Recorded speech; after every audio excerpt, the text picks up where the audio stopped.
এবার রেলপথে যুক্ত আইজল মিজোরামের উন্নয়নে মাইলস্টোন ট্রায়াল রান সফল হয়েছে ভৈরবী সৈরাং রেল লাইনের। মিজোরামের রাজধানীর সঙ্গে যুক্ত ভারতীয় রেলওয়ে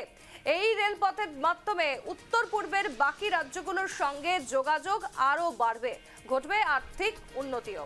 এই প্রকল্পের লক্ষ্য 7 রাজ্যের রাজধানীগুলোতে সংযুক্ত করা এবং সংযুক্ত করে আর্থিক উন্নয়নও ঘটানো। এর পাশাপাশি অমৃত ভারত স্টেশন প্রকল্পের আওতায় নবতম সংযোজন হলো মিজোরামের সাইরংও। দেখাচ্ছে সেই ছবি। এবার রেলপথে যুক্ত হতে চলেছে আইজল এবং মিজোরামের উন্নয়নে এটা একটা বড় মাইলস্টোন, কারণ এবার কিন্তু উত্তর পূর্বের বিভিন্ন রাজ্যের সঙ্গে যোগাযোগ ব্যবস্থা আরো সহজ হয়ে উঠবে। ভৈরবী সৈরাং রেল লাইনের যে ট্রায়াল রান, সেই রান আজ সফল হলো। তার উপর দিয়ে একটি ট্রেন লাইনের ট্রায়াল করানো হয়েছে এবং মিজোরামের রাজধানীর সঙ্গে যুক্ত করা হয় ভারতীয় রেলওয়েকে। এই রেলপথের মাধ্যমেই কিন্তু উত্তর পূর্বের বাকি রাজ্যগুলোর সঙ্গে যোগাযোগ আরো বাড়বে,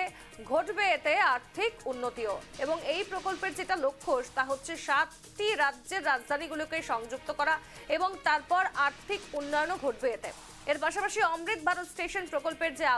আওতায় নবতম সংযোজন হলো মিজোরামের সাইরংও।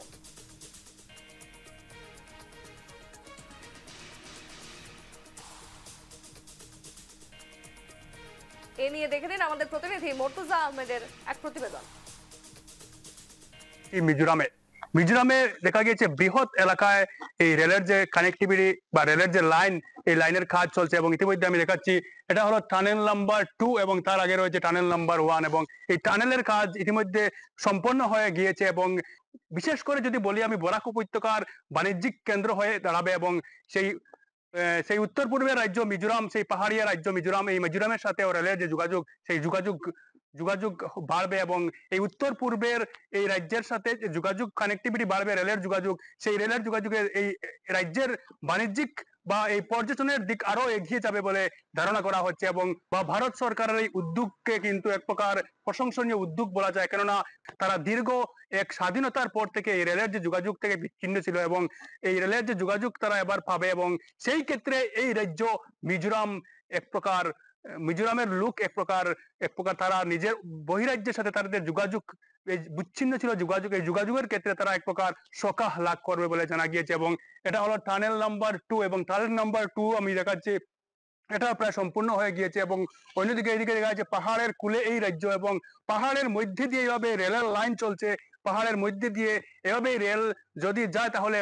অন্যদিকে দেখা গিয়েছে টুরিস্টদের ক্ষেত্রে বা পর্যটকদের ক্ষেত্রে ব্যাপকভাবে পর্যটক আসবে বলে জানা গিয়েছে, কেননা মিজোরাম যদি বলি, মিজোরাম ভারতবর্ষের সব থেকে যদি শিক্ষিত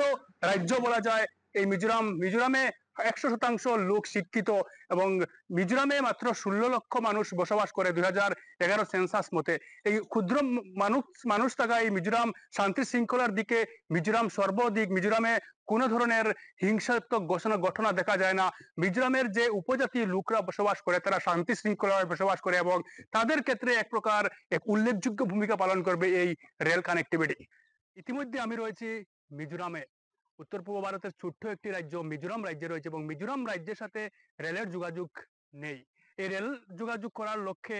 ভারত সরকার এক গুরুত্বপূর্ণ পদক্ষেপ নিয়েছে এবং ইতিমধ্যে প্রায় কাজ সম্পন্ন হয়েছে এবং সেই পরিপ্রেক্ষিতে ইতিমধ্যে আমি মিজোরামের এই এলাকায় রেলের ব্রিজ নির্মাণ হচ্ছে, রেলের টানেল নির্মাণ হচ্ছে এবং সেই টানেল আমি দেখাচ্ছি আপনাদেরকে। এটা বৃহৎ আকারের একটি ব্রিজ নির্মাণ করা হচ্ছে এবং এই ব্রিজের মাধ্যমে ভারতের বিভিন্ন রাজ্যের সাথে রেলের যে যোগাযোগ, সেই রেলের যোগাযোগ ইতিমধ্যে চলছে এবং ইতিমধ্যে কয়েকটি টানেলের কাজ চলছে এবং এই বৃহৎ প্রকল্পের মাধ্যমে এই মিজোরাম রাজ্যকে ভারতের বিভিন্ন রাজ্যের সাথে যে যোগাযোগ রক্ষার জন্য বা যে যোগাযোগ সম্পর্ক করার জন্য ভারত সরকারের গুরুত্বপূর্ণ পদক্ষেপ নিয়েছে এবং এই যোগাযোগের ক্ষেত্রে এই রাজ্য আরো উন্নত হবে, কেননা মিজোরাম রাজ্যকে শিক্ষার ক্ষেত্রে প্রায় এক প্রকার ভারতের সর্ববৃহৎ বা ভারতের সব থেকে যে শিক্ষিত রাজ্য বলা হয় এই মিজোরাম রাজ্যকে এবং অন্যদিকে ট্রান্সপোর্টের ক্ষেত্রে এই রাজ্য অত্যন্ত, রেল যোগাযোগ ছিল না, এই পাহাড়ি রাজ্য অত্যন্ত সুন্দর রাজ্য, এই রাজ্যের সাথে রেল যোগাযোগ ছিল না, কিন্তু এবার এই রেল যোগাযোগ হলে এই রাজ্য আরো উন্নত হবে, এই রাজ্যের পরিকাঠামো, এই রাজ্যে বিভিন্ন দেশের পর্যটকরা এই রাজ্যে আসবে এবং এই রাজ্যের আরো অর্থনৈতিক উন্নত হবে।